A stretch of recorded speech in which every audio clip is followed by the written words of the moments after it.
नमस्कार मित्रांनो, आज आपण एक फायनल अकाउंटचा प्रॉब्लेम लर्न करणार आहोत जो पेज नंबर 285 वरती आपल्याला दिलेला आहे।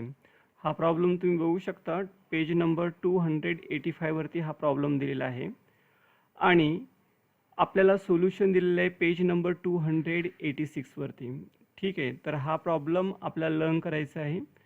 सो पहिल्यांदा तुम्ही प्रॉब्लेम लिहून काढा आणि त्यानंतरच मग प्रॉब्लेम सॉल्व करायला सुरुवात करा। तर आपण प्रॉब्लेम सॉल्व करण्यास सुरुवात करूया। From the following trial balance of Bharadwaj and sons prepare trading and profit and loss account for the year ended and balance sheet as on 31 March 2019। आपल्याला ट्रायल बॅलन्स दिलेला आहे 4 कॉलमचा, debit balance, amount repeat, credit balance, amount repeat. तर एक लक्षात घ्या, या साईडची जी काही बॅलन्सेस आहेत या बॅलन्सेसची पोस्टिंग ही एका साईडलाच होते। म्हणजे ट्रायल बॅलन्सची पोस्टिंग फक्त एका अकाउंटलाच होते, एकतर ट्रेडिंग अकाउंट किंवा प्रॉफिट अँड लॉस अकाउंट किंवा बॅलन्स शीटच्या असेट साईडला। त्याचप्रमाणे क्रेडिट बॅलन्स असतात ते mostly trading account credit side, profit and loss account credit side किंवा लायबिलिटी साईड। तर आपण बघून घेऊया, पहिल्यांदा आपण पोस्टिंग लिहून घ्या, त्यानंतर मग आपण सुरुवात करूया। तर आता हे बॅलन्सेस जाणार कुठं ते लक्षात घ्या। हे टी डी म्हणजे ट्रेडिंग अकाउंटच्या डेबिट साईडला। त्यानंतर आपल्याला बघायचं आहे ड्रॉइंग ड्रॉइंग आता हे अपवाद आहे, लायबिलिटीला आपण काय करतो, लेस करतो। त्यानंतर वेजेससुद्धा कुठं जाणार, ट्रेडिंग अकाउंटच्या डेबिटला। परचेसेस ट्रेडिंग अकाउंटच्या डेबिटलाच। त्यानंतर कॅश ही असेटला घेतो आपण। त्यानंतर हे सेल्स रिटर्न आहे ते मात्र ट्रेडिंग अकाउंटच्या क्रेडिट साईडला। हे ड्रॉइंग आणि सेल्स रिटर्न हे अपवाद आहे। त्याच्यानंतर आपण बघूया बँक कुठे येणार, असेट साईडला। त्यानंतर इन्शुरन्स कुठे येणार, पी डी म्हणजे प्रॉफिट अँड लॉस अकाउंटच्या डेबिटला। त्यानंतर फर्निचर असेट साईडला, बिल्डिंगसुद्धा असेट साईडला। त्यानंतर सन्ड्री डेटर्स हे सुद्धा आपण असेटलाच घेतो। बॅड डेट हा लॉस आहे, तो लॉस आपण प्रॉफिट अँड लॉस अकाउंटच्या डेबिटला दाखवतो। सन्ड्री एक्सपेन्सेस हा खर्च आहे, तो आपण प्रॉफिट अँड लॉस अकाउंटच्या डेबिटला दाखवतो। त्यानंतर ट्रॅव्हलिंग एक्सपेन्सेस हा सुद्धा इनडायरेक्ट एक्सपेन्सेस आहे, तो आपण प्रॉफिट अँड लॉस अकाउंटच्या डेबिटला दाखवतो। त्याच्यानंतर ओपनिंग स्टॉक, प्रत्येक प्रॉब्लेममध्ये ओपनिंग स्टॉक देतात आणि तो आपल्याला घ्यायचा असतो ट्रेडिंग अकाउंटच्या डेबिट साईडला। त्याच्यानंतर हे कॅरेज आउटवर्ड आहे ते आपल्याला घ्यायचं आहे प्रॉफिट अँड लॉस अकाउंटच्या डेबिटला। आणि त्यानंतर रेंटसुद्धा प्रॉफिट अँड लॉस अकाउंटच्या डेबिटला घ्यायचं आहे। आणि कॅरेज इनवर्ड हा ट्रेडिंग अकाउंटला घेणं आवश्यक आहे, because of this is our direct expenses. त्यानंतर सॅलरीज हा प्रॉफिट अँड लॉस अकाउंटच्या डेबिटला घ्यायचं आहे। ज्याप्रमाणे आपण ह्याचे पोस्टिंग लिहून घेतलेली आहे, टी डी म्हणजे ट्रेडिंग अकाउंट डेबिट, एल म्हणजे लायबिलिटी, टी डी म्हणजे असं लक्षात घ्या। त्यानंतर आपल्याला या साईडची बॅलन्सेससुद्धा पोस्ट करायचे आहेत। तर आपण बघूया, सन्ड्री क्रेडिटर्स कुठं जाणार, हे लायबिलिटी साईडला। सेल्स कुठं जाणार, ट्रेडिंग अकाउंटच्या क्रेडिट साईडला। त्यानंतर परचेस रिटर्न, तर आपण बघूया परचेस रिटर्न कुठं जातात, एक मिनटं। तर हे सन्ड्री क्रेडिटर्स ते जातात लायबिलिटी साईडला। सेल्स टी सी trading account credit side. Purchase return आपण कुठे घेतो, हे ट्रेडिंग अकाउंटच्या डेबिटला घेतो। कॅपिटल कुठे घेतो आपण, कॅपिटल घेतो आपण लायबिलिटी साईडला। त्याच्यानंतर बिल्स पेबलसुद्धा लायबिलिटीलाच। आणि बँक ओव्हरड्राफ्ट हे सुद्धा आपण कुठे घेतो, लायबिलिटीला घेतो। तर ही झाली पोस्टिंग। आणि त्यानंतर ही जी काही ॲडजस्टमेंट आहे, या ॲडजस्टमेंटची इफेक्ट, कोणत्याही ॲडजस्टमेंटचे दोन परिणाम होतात, एक परिणाम डेबिटला झाला तर दुसरा क्रेडिटला, आणि पहिला जर परिणाम क्रेडिटला झाला असेल तर दुसरा डेबिटला। म्हणजे एक टी सीला होतो ट्रेडिंग अकाउंटच्या क्रेडिट साईडला आणि एक बॅलन्स शीटच्या असेटला। तर चला आपण या ठिकाणी डायरेक्ट एक्सेलच्या आधारे हा प्रॉब्लेम सॉल्व करूया आणि बघूया।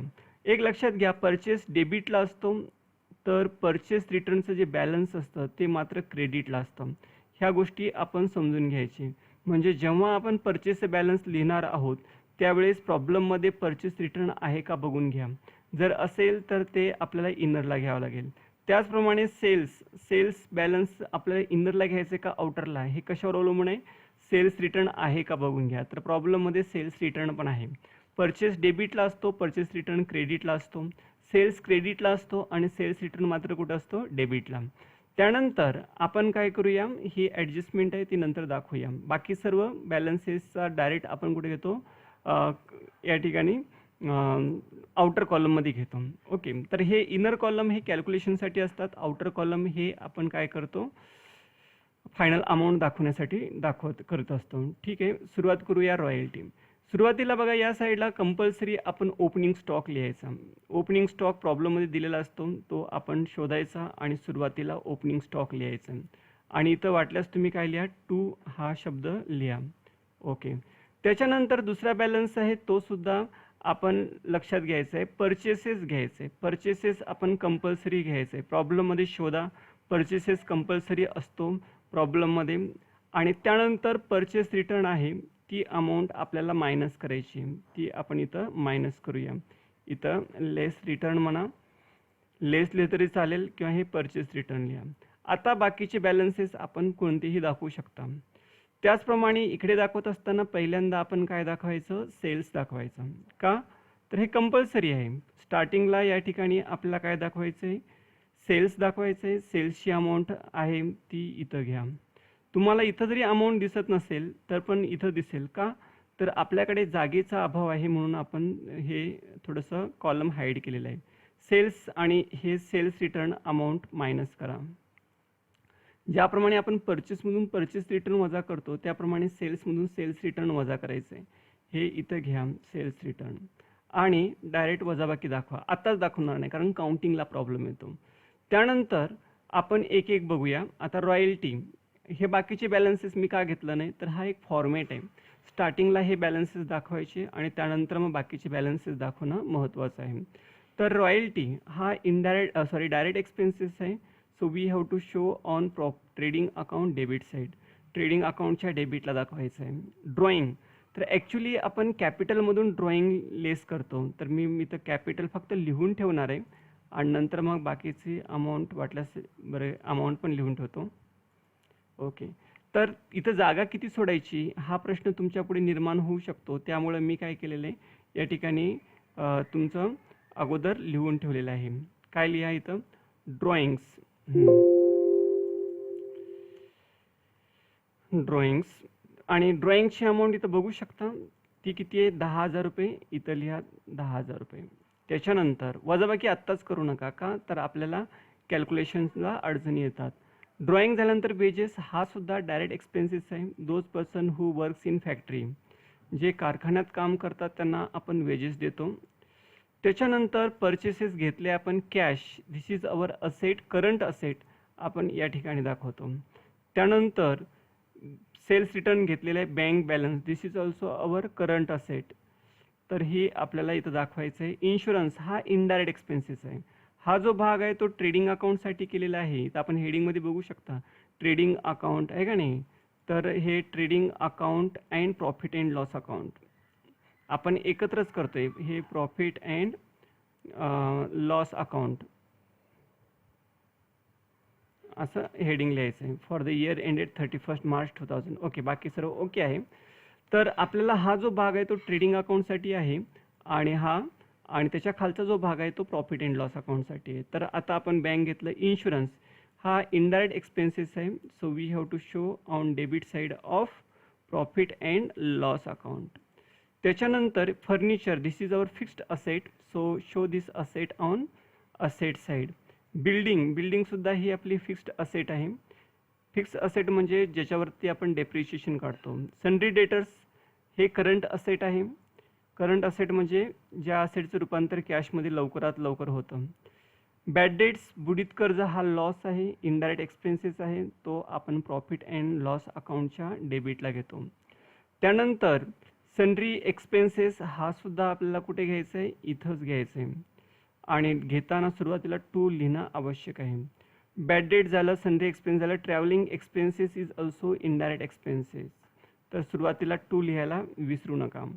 त्यानंतर ओपनिंग स्टॉक मी इथं लिहून ठेवलेलं आहे पण अमाऊंट नाही लिहिलं. एक मिनिट, अमाऊंट पण या ठिकाणी अमाऊंट पण लिहिलं आहे, सॉरी.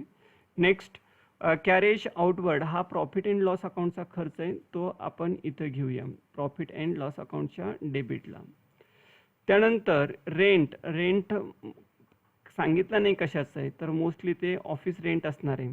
फॅक्टरी रेंट आपण ट्रेडिंगच्या डेबिटला घेतो, पण हा ऑफिस रेंट आहे समजून घ्या. कॅरेज इनवर्ड, तर हा ट्रान्सपोर्टचा खर्च आहे, तो आपण ट्रेडिंग अकाउंटच्या डेबिटला घेणार आहोत. ओके. त्याच्यानंतर सॅलरीज हा इनडायरेक्ट एक्सपेन्स आहे, तो आपण प्रॉफिट अँड लॉस अकाउंटच्या डेबिटला घेणार आहोत. इथं काय लिहायचं आहे? 2 लिहायचं आहे. तर अशा प्रकारे आपण पूर्ण बघा डेबिट साईड कव्हर केली. ही डेबिट साईड आहे, ट्रेडिंग अकाउंटची डेबिट साईड, ही प्रॉफिट अँड लॉस अकाउंटची डेबिट साईड, आणि ही असेट साईड. फक्त मी सेल्स, रिटर्न आणि कॅपिटल अँड ड्रॉइंग हा भाग थोडासा मी लिहून ठेवला अगोदरच. त्यानंतर sundry creditors, this is our liability, current liability. तर आपल्याला काय करायचं आहे? हे कॉपी करा आणि या ठिकाणी तुम्ही पेस्ट करा. ओके. त्याच्यानंतर सेल्सची अमाऊंट ऑलरेडी दाखवलेली आहे, परचेसची दाखवली आहे, कॅपिटलची अमाऊंट दाखवलेली आहे, बिल्स पेबल आणि बँक ओव्हरड्राफ्ट हे दोन्ही पण आपण कुठे घेतो? बॅलन्स शीटच्या लायबिलिटी साईडला घेतो. ओके. आता तुम्ही काउंट करू शकता बघा, हे एकूण जर सगळे काउंटिंग केले तर बॅलन्सेस होतात तुमचे किती? 19. डेबिटचे बॅलन्स 19 आहेत आणि क्रेडिटचे बॅलन्स तुमचे किती आहेत? 6 आहेत. तर 19 आणि 6 25 असे तुमचे बॅलन्सेस आहेत. डेबिट 19 आणि इकडे 6 असे झाले किती? 25. तर आपण 25 ठिकाणी लिहिले का बघूया. हे बघा, हे 1 2 3 4 5 6 7 8 9 10 11 12 13 आणि हे 14 15 16 17 18 19 20 नंतर 21 22 23 24 25. म्हणजे आपण या प्रत्येक बॅलन्सेसचा इफेक्ट केलेला आहे आणि आपल्या सर्वांना माहीत आहे की या बॅलन्सेसचा फक्त एकाच ठिकाणी परिणाम होतो, तो एका ठिकाणी आपण दाखवलेला आहे. आता आपण बघूया क्लोजिंग स्टॉक कुठे जातो. तर क्लोजिंग स्टॉक हा बॅलन्स शीटच्या असेटला आणि ट्रेडिंग अकाउंटच्या क्रेडिट साईडला जातो. Every adjustment have 2 effects. Closing stock एकूण किती आहे? 54,000 रुपये. जर तुम्हाला हे ॲडजस्टमेंट नीट समजत नसतील तर तुम्ही मी अपलोड केलेला व्हिडिओ बघून घेऊ शकता. मी कालच 2 व्हिडिओ अपलोड केलेत, ते बघून घ्या म्हणजे तुम्हाला ॲडजस्टमेंटचा भाग नीट समजेल. तर आता आपण पोस्टिंग सर्व केलेली आहे, सर्व काही भाग आपला झालेला आहे. आता आपल्याला कॅल्क्युलेशन करायचं आहे. तर हे बघा, 71,000तून 3,000 गेले, 68,000. कॅल्क्युलेशन करून बघूया. 71,000 वजा 3,000 68,000 बरोबर आहे. त्याच्यानंतर इथं आपल्याला काय करायचं आहे? 81,000 आहेत. हे 81,000तून 5,000 वजा करायचे, 76,000. तर अजून काय राहिलं आहे का? हो, इथं 2,50,000 म्हणून 10,000 वजा करायचं, हे 2,40,000 येतात. ओके. आता आपल्याला काय करायचं आहे? हे अकाउंट क्लोज करायचं आहे. क्लोज करताना तुम्ही बघू शकता या साईडची टोटल येते तुमची किती? 1,02,400 आणि या साईडची टोटल येते किती? 1,30,000. तर तुम्ही वाटल्यास कॅल्क्युलेटरवर बघू शकता. तर ही टोटल जास्त आहे. किती आहे? 1,30,000. इथं ठेवा. ज्या साईडची टोटल जास्त आहे ती दोन्ही साईडला मानून घेणं आवश्यक आहे. 1,30,000 रुपये. त्याच्यानंतर या साईडची टोटल किती आली होती? बघू शकता इथं 1,02,400. तर कॅल्क्युलेटरच्या मदतीनं आपण वजाबाकी करून घेऊया.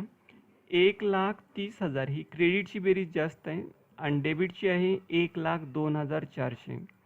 म्हणजे खर्च कमी आहे आणि उत्पन्न जास्त आहे. 27,600 हा जो फरक येतो तो फरक आहे आपला ग्रॉस प्रॉफिट. हे 27,600 इथे लिहायचे टू ग्रॉस प्रॉफिट.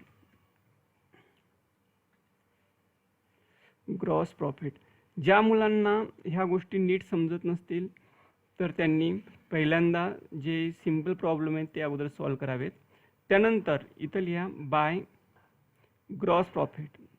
ॲक्च्युली हे लेजर आहे, त्यामुळे हे जे बॅलन्स आहे ते आपण ट्रान्सफर करून घेतो. ट्रेडिंग अकाउंटचा जो फरक असतो तो प्रॉफिट अँड लॉस अकाउंटला ट्रान्सफर करायचा असतो. अमाऊंट तीच ठेवायची, 27,600. ओके. आता जर बघितलं तुम्ही या साईडची टोटल जर केली तुम्ही, हे 1,000 2,000 2 आणि 3 5 5 आणि 2 7 7 आणि 1 8 8,600 किंवा हे 600 नंतर घेऊ 8,000 9,000 आणि हे 16,000 म्हणजे 25,000 आणि वरचे 600 म्हणजे 25,600. तर बघू शकता 25,600 आणि ही बेरीज आहे 27,600. तर हे 27,600 यामधून आपल्याला वजा करायचे आहेत या साईडची टोटल 25,600. ओके, तर आपण जर वजाबाकी केलात, बघा 27,600 मधून 25,600 वजा केलात तर ती रक्कम आपल्याला भेटते 2,000 रुपये. ओके, हा जो फरक आहे तो फरक मात्र आपल्याला कुठे घ्यायचा आहे, तो घ्यायचा आहे नेट प्रॉफिट म्हणा, सॉरी नुसतं प्रॉफिट नाही, नेट प्रॉफिट कॅरेट डाऊन आणि ट्रान्सफर टू कॅपिटल अकाउंट असं लिहा. टू कॅपिटल थोडक्यात लिहिलं तरी चालेल, काही प्रॉब्लेम नाही. नेक्स्ट, आता हे 2,000 रुपये आपण इथं लिहिणार आहात. काय म्हणून घेणार? Net profit. हे नेट प्रॉफिट इथं कॉपी करा आणि एकूण अमाऊंट किती तुमची 2,000 रुपये इथं लिहा. हे सी डी नाही लिहिलं तरी चालेल, फक्त इथं प्लसचं चिन्ह लिहा किंवा ॲड लिहा असं चालेल, दोन्हीपैकी काही लिहिलं तरी चालेल. आणि हा सी डी कॅन्सल करून टाका वाटल्यास. नेट प्रॉफिट हे 2,000, 2,40,000 प्लस 2,000 म्हणजे झाले किती? 2,42,000. आता तुम्ही या साईडची आणि या साईडची टोटल करू शकता. ती 3,58,000 आली आणि या साईडची टोटलसुद्धा 3,58,000 आली. तर इथं 3,58,000 रुपये आणि इथं पण लिहा 3,58,000. तुम्हाला प्रश्न पडला असेल मग एवढी जागा रिकामी ठेवली कशासाठी? मग नाही ऐकलं तर चाललं असतं का? चाललं असतं, काही प्रॉब्लेम नाही आहे. पण विषय काय होतो की बऱ्याच वेळा जास्त बॅलन्सेस असतात, जास्त ॲडजस्टमेंट असतात, तेव्हा तुम्हाला अडचण येऊ शकते. So my dear students, please take screenshot of this problem and solution and solve this problem, and please share, like and subscribe our channel, and thanking you for watching my video.